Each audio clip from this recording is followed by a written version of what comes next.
चीज़ें मिली हैं वो भी हैं। और बहरहाल आहिस्ता आहिस्ता लोग फिर और भी बातें आएंगी ना, कुछ जो लोग और भी इन्होंने कुछ ब्रिगेडियर लेवल के लोग जी वही अरेस्ट 3, एक कर्नल 2 ब्रिगेडियर्स। हाँ वो वही उन्हीं के जो जनरल फैज के करीब उनके थे, साथ राब्ते में चकवाल से ताल्लुक। हाँ तो वो भी चले गए, उनको भी पकड़ के ले गए। अब कौन बात करेगा, कितनी बात होगी, ये तो बाद में दायरा फैलेगा। चलें दायरा फैलेगा कहाँ तक और इसके असरात सियासी क्या और इदारा फौज पर क्या मुरतब हो सकते हैं, सवालों के जवाब ब्रेक के बाद।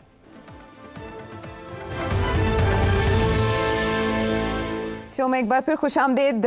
आपने कहा कि बात अब निकली है तो दूर तलक जाएगी, फिर इसके निर्गे में कौन कौन आएगा ये तो आने वाला वक्त बताएगा। कुछ फैसल वावडा साहब की तो ज़ुबान किसी भी एक इंसिडेंट पे नहीं रुक रही और नून लीग ख्वाजा आसिफ साहब खुसूसन वो तो और राना सनाउल्लाह साहब भी, वो ऐसे जैसे जितने बहरान अभी तक आए उन सब के ज़िम्मेदार ये फैज़ हमीद साहब थे। तो मुझे आपसे ये जानना है कि फैज़ हमीद साहब पे ये इल्ज़ाम है कि प्रोजेक्ट इमरान खान को इस्टेब्लिश करने, इक़्तिदार में लाने, फिर उसके बाद हर तरह से उनकी मदद करने में फैज़ हमीद साहब शरीक हैं, बल्कि ये वही तोता हैं जिनमें जान थी पाकिस्तान तहरीक इंसाफ की। इनकी गिरफ्तारी के सियासी असरात क्या होंगे और फ़ौज बतौर इदारा क्या इस्टेब्लिश करने में कामयाब हो गया कि किसी भी रैंक का अफसर हो, अगर उसके खिलाफ कोई केस आता है करप्शन का तो इनएविटेबल है उसके खिलाफ कार्रवाई? देखिए पहली बात तो यह है कि मैंने आपको बताया कि पहले भी केसेस थे जो मीडिया में आ गई बातें तो फिर उनके खिलाफ एक्शन तो लिया गया, मगर जो कि जिस किस्म का एक्शन लिया गया वो इतना स्ट्रॉन्ग एक्शन नहीं था।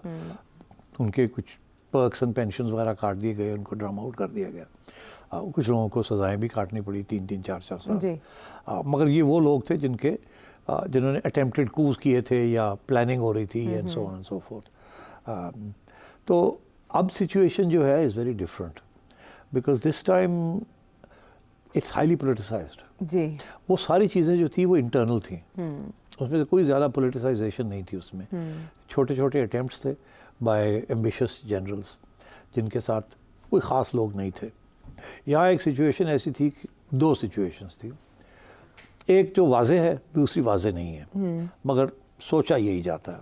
वाज़े ये है कि खान साहब का बहुत सपोर्ट है आउटसाइड, वाज़े ये है कि खान साहब की और जनरल फैज़ की बड़ी क्लोज रिलेशनशिप थी, वाज़े ये है कि जनरल फैज़ को वो आर्मी चीफ बनाना चाह रहे थे, वाज़े ये है कि ऑपोजिशन ये सोच रही थी कि अगर फैज़ बन गए तो साढ़े तो बेड़ा गर्क हो जाएगा, 10 साल प्लान है एंड सो ऑन। तो ये तो वाज़े है। जो वाज़े नहीं था वो ये था कि क्या फ़ौज के अंदर कंप्लीट यूनिटी है कि इमरान खान बंदा ठीक नहीं, या ये है कि फ़ौज के बहुत से लोगों ने इमरान खान के लिए भी वोट डाला है और क्या वो समझते हैं कि ही इज़ अबव रिप्रोच।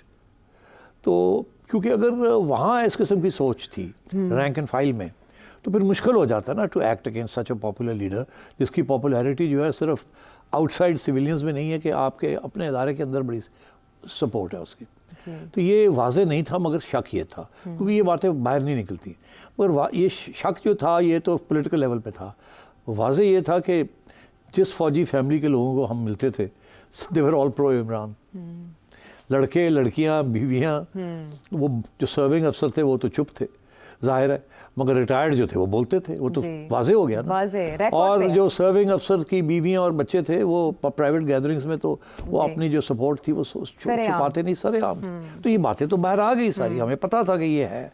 तो अगर हमें पता था तो फौज की लीडरशिप को भी ये पता था कि हमारे अफसर बोलते तो नहीं है मगर घर में तो ये हालात हैं और इन्होंने जाके वोट भी डाल दिया उधर, ठीक है ना।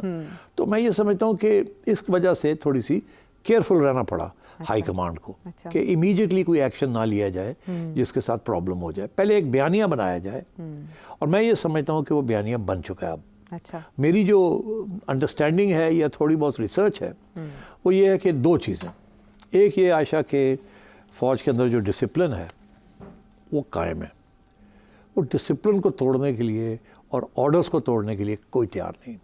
पहली बात, सबको इस बात का एहसास है कि अगर डिसिप्लिन को अग्री करें या ना करें अंदर, मगर डिसिप्लिन को तोड़ना नहीं है, orders are to be obeyed. Because Pakistan एक ऐसे मोड़ पे है कि अगर फ़ौज के अंदर गड़बड़ हो गई तो ये फिर मुल्क नहीं बचेगा। और इंडिया की और यही कोशिश है किसी तरीके के साथ, और ये आजकल जो वहाँ का मीडिया है वो यही कोशिश कर रहा है कि जी फ़ौज के अंदर गड़बड़ हो गई है, अब ये कैसे बचाएंगे, अब ये डिसएग्रीमेंट शुरू हो गई हैं, वीकनिंग हो गई है फ़ौज की यूनिटी की, स्ट्रेंथ की। इमरान खान साहब हिट कर रहे थे तो उसको मीडिया बहुत उछाल कर रहा था। तो अब मैं समझता हूँ कि वो नहीं हुआ, वो होने जा रहा था या शक था कि ये हो जाएगा मगर वो नहीं हुआ, क्योंकि खान साहब की जो पॉलिटिक्स रही है पिछले 6 माह में, उससे बहुत से लोग कन्विंस हो गए हैं कि ये को नहीं आगे रख रहे, ये अपने आज़ाद को आगे रख रहे हैं, और इनकी पार्टी भी जो है doesn't give a about Pakistan. अब और ये भी एहसास हो गया कि अब जो इस वक्त की क़यादत है, नून लीग वगैरह को भूल जाएं, इस वक्त की जो फ़ौजी क़यादत है उनकी यही कोशिश है किसी तरीके के साथ पाकिस्तान को बचाया जाए, पाकिस्तान को डिफ़ॉल्ट से बचाया जाए, मुश्किल फ़ैसले किए जाए, बात को आगे बढ़ाया जाए, स्टेबिलिटी लाई जाए, because the country is at stake. तो मेरा ख्याल है कि ये बात अब समझ आनी शुरू हो गई है सबको। डिसएग्रीमेंट ज़रूर होंगी। खान साहब की भी पॉलिसीज़ को बहुत लोग नहीं समझ नहीं आया कि ये क्यों ऐसे कर रहे हैं, क्यों ऐसी बातें करते हैं, क्यों ये करते हैं, एक यू टर्न्स क्यों लेते हैं, ये क्यों करते हैं, ऐसे क्यों करते हैं। और ये मे वाला जो इंसिडेंट है, मेरा ख्याल है इन्होंने सक्सेसफुली, इस्टेब्लिशमेंट ने सक्सेसफुली कन्वे कर दिया है कि ये बहुत बड़ी बगावत थी एक किस्म की, और अब उन्होंने इसको प्रूव करना है। और बहुत से लोगों के ज़हनों में, ये दिलों में भी ये बात आ गई है कि इसमें पीछे कुछ साजिश थी। ऐसे नहीं हो गया ये कि आर्मी इंस्टॉलेशंस को अटैक किया गया, फोकस प्लान किया, के प्लान के तहत तहत हुआ।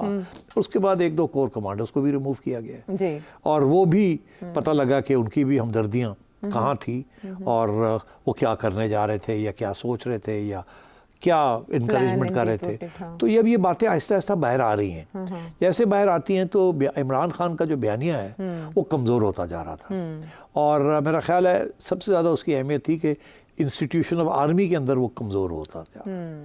जब वो देखा है हाई कमांड ने कि अब हमारी इंस्टीट्यूशन के अंदर वो बयानिया उस शिद्दत के साथ नहीं है और डिसिप्लिन कायम है, और ये बात समझ आ गई है सबको कि we have to remain united at this time, and internal differences on policies have to be kept aside. तो मेरा ख्याल है दैट्स व्हेन दे डिसाइडेड कि now is the time to take action. ठीक है। And I think that is the issue है now कि अब उन्होंने फैसला कर लिया। अब मैं समझता हूँ कोई इसके बाद कोई सेक्रेट कॉज नहीं रहेंगी। अच्छा। अब वो जजेस को भी बुलाया जाएगा, पूछ होगी, और लोगों को भी बुलाया जाएगा। और मैं ये भी समझता हूँ कि क्रैकडाउन जो पहले आई थी ना, जिसमें बहुत से लोगों को गिरफ्तार कर लिया गया, फिर छोड़ दिया गया जजेस ने और सारा कुछ, मैं समझता हूँ फिर से एक शुरू होगा, सिलसिला शुरू होगा दोबारा से होगा। और ये जो इस वक्त क्रैकडाउन है ऑन सोशल मीडिया, एक तरफ वो क्रैकडाउन चल रहा है, दूसरी तरफ वो सोशल मीडिया ही बंद कर रहे हैं। और देख ले, मैं इसको डिस्कस करेंगे आज आखिरी सेक्शन में कि ये तो आपने तो ज़ुबान बंद कर दी, या सुनाई से सुनने नहीं दे रहे लोगों को, ज़ुबान तो बंद नहीं हो रही, मगर क्या इसका आर्मी के ऊपर और क्या असर पड़ेगा वो भी सोचा आपने कि नहीं सोचा। तो ये सारी बातें डिस्कस करने वाली डिजिटल इकोनॉमी की। लेकिन अगर आप उसे सम अप करें सारे मामले को, तो जो अभी आपने केस बनाया या उनकी जो पॉलिटिकल एक्टिविटीज़ थी, पॉलिटिकल इंजीनियरिंग थी, जजेस पर दबाव के मामला थे, ISPR की प्रेस रिलीज़ में उसे टॉप सिटी करप्शन स्कैंडल तक रखना, और फिर ये कहना कि पोस्ट रिटायरमेंट एक्टिविटीज़ वो भी साबित हुई। क्या इदारा वजाहत करेगा उन सब की, या ये मामलात आगे अपने तौर पर इदारे के अंदर ही चलेंगे? नहीं, मेरा ख्याल है they will try to prove 2 things. Corruption अपनी जगह पे वो तो करेंगे ना, बिकॉज एज आई सेड वो पेग लेना था, और वो फौज के अंदर इन्होंने पहले भी, जनरल कियानी ने भी, जनरल रहीस शरीफ ने भी एक्शन लिए थे ऑन करप्ट प्रैक्टिसेस।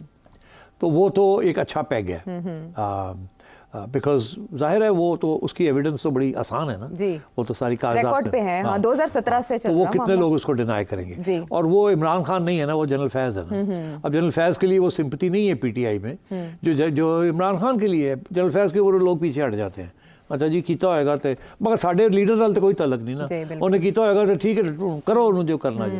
तो वो लोग दूर हो रहे हैं वहाँ से। फैज़ को डिफेंड करने के लिए कोई नहीं है PTI में, चुप है। और इमरान को डिफेंड करते हैं। तो एक तो ये कि वो करप्शन का तो आ जाएगा, ठीक है।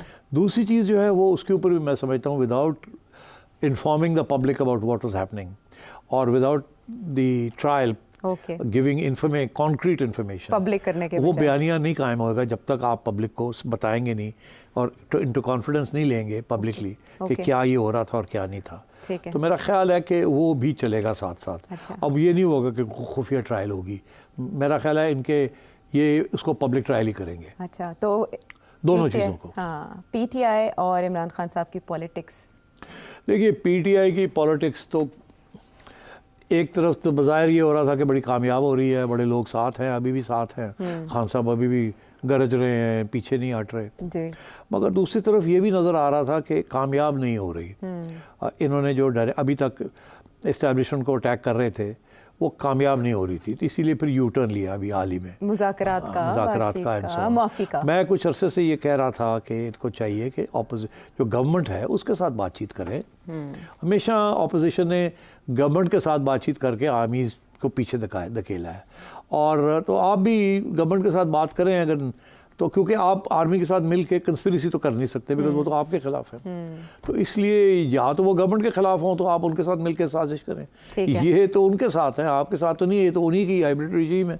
तो इसको तो आपको अगर दरार डालनी है तो इधर से काम करें, उधर ना करें, बिकॉज उनका तो बनाया हुआ ये एजेंडा है। तो खान साहब ने वो नहीं किया, खान साहब ने डायरेक्ट इधर अटैक की, जो अब रिबाउंड हो गई है। और उन्होंने शायद जनरल आसिम मुनीर को पहचाना नहीं कि what sort of a man is he.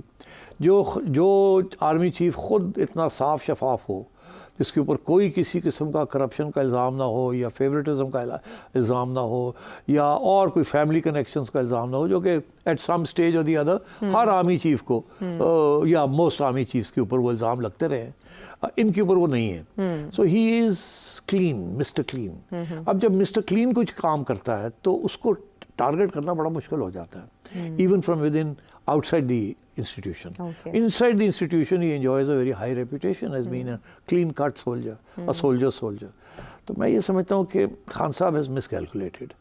मैं एक ज़माने में समझता था कि he is doing the right thing because he is trying to create a constituency within the armed forces, but I think he failed. अगर कामयाब हो जाते तो there was nothing like it for him, मगर he's failed. Because the armed forces have not broken, they've stood like a rock, and on top of that ये जो evidence मिलनी शुरू हो गई है अब कि इसके पीछे क्या था, because वो May 9th जो है वो तो 1 साल हो गया ना उसको, 1.5 साल होने जा रहा है, ज़्यादा हो गया ना। तो मतलब है कि it has taken so long to come to this conclusion कि ये जो है this is a major issue, इसको उस तरीके से नहीं होगा, इसको अब टैकल करना पड़ेगा at the level of the internal. शायद बहुत मोहतात रहते हुए ये काम किया। हाँ, बिकॉज वो पहले तो आउटसाइड कर रहे थे ना कि आप लोगों ने ये किया, आप लोगों ने ये किया। वो देखा कि जजेस जो थे वो छोड़ रहे थे, बिकॉज जिस किस्म की एविडेंस पाकिस्तान के सिविलियन कोर्ट्स में चाहिए होती है, बड़ी मुश्किल होती है। सिर्फ एक वीडियो के साथ तो नहीं वो बनती, ठीक है ना। उसके लिए कंस्पिरेसी दिखानी पड़ती है, वो conspiracy was difficult to prove. You can't prove that conspiracy without a conspirator within the forces. Okay, तो ये आखिरी हथियार समझे, ऐसे आखिरी पता है ये जो इस्तेमाल किया गया है? ये आखिरी पता नहीं है, मेरा ख्याल है ये पहला पता है। अच्छा। अब इसके बाद मेरा ख्याल है काफ़ी छांटी होगी और काफ़ी चीज़ें और भी निकलेंगी, और बिकॉज ये अब ये मामला शुरू हो गया है, अब इसको किसी न किसी नतीजे पे लेके जाना है, और वो नतीजा जो है अगर वो कामयाब नहीं होता तो ये बयानिया ही उड़ जाएगा सारा। इसलिए this has to be successful. ये इमरान खान वाला बयानिया नहीं है कि जी 2013 की इलेक्शन चोरी हुई थी और एक कमीशन बना दें जुडिशल, और वो बन गई तो उन्होंने कहा जी कुछ भी नहीं हुआ, सब ठीक था, तो बयानिया उड़ गया। तो ये वो, और या उनका वो धरना वाला बयानिया था वो भी उड़ गया। ये उस किस्म की चीज़ नहीं है, ये सोची समझी अब ये फैसला हुआ है, और आई थिंक कुछ ना कुछ एविडेंस निकलेगी कि यहाँ गड़बड़ बड़ी हो रही थी। ठीक है, और उसके बाद आइंदा की गड़बड़ के लिए रास्ता बंद हो तो फिर तब बात है। भारत सेठी साहब ने कहा पत्ता है इसके खेले जाएंगे, तो उसका मतलब है पत्ते छांटे जा रहे हैं और एक नई गेम का आगाज़ हो चुका है।